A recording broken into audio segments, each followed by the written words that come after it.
আলবেনিয়ার ইতিহাসের অন্যতম সাক্ষী এই ধরনের বাংকারগুলো, অর্থাৎ প্রথম বিশ্বযুদ্ধের পরবর্তী এবং দ্বিতীয় বিশ্বযুদ্ধ পরবর্তী বিভিন্ন ধরনের বাংকার তৈরি করা হয় এবং এই বাংকারগুলো পুরো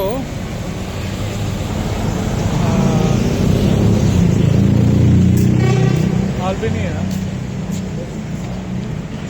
জুড়েই রয়েছে এবং এটাই হচ্ছিল তৎকালীন সময়ে আলবেনিয়ান সরকার মনে করত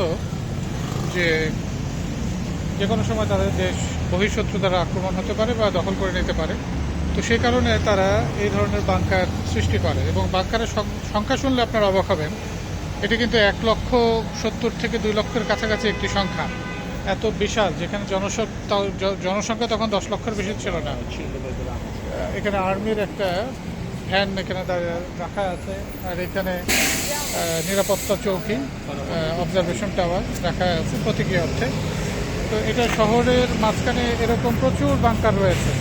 আমরা যেটাতে আসছি বাংকার 2, অর্থাৎ এটাও অন্যতম বড়, কিন্তু ছোট ছোট স্থানীয়ভাবে বিভিন্ন উঠোনে সব জায়গায় কিন্তু এই বাংকার রয়েছে। এটা একটা এখন মিউজিয়াম হিসেবে ব্যবহৃত হচ্ছে। এটা চমৎকার ঐতিহাসিক তাৎপর্য রয়েছে। এটা আমরা ভেতরে প্রবেশ করার চেষ্টা করব, বাংকারটা দেখানোর চেষ্টা করি। বাংকার এবং যারা পুরোটা আমি দেখানোর চেষ্টা করি। বাংকারের প্রবেশ পথ, আমি বাংকারের প্রবেশ পথে আছি এবং এটার আরেকটি কারণ ছিল সেই সময়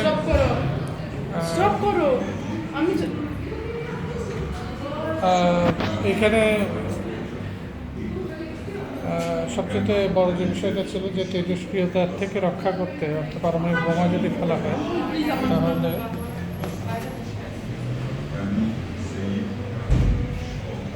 তেজস্ক্রিয়তার জন্য, এটা বাঁচার জন্য এটা করা হয়েছিল আর কি। অনেক নিচে রয়েছে, প্রবেশ করছে বাংকারের ভিতরে।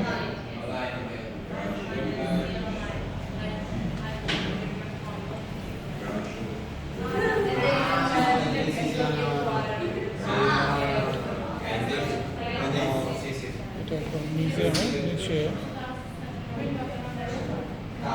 ছবি তোলা নিষেধ, তো এটা আরও নিচে চলে গেছে। এটা মিউজিয়াম,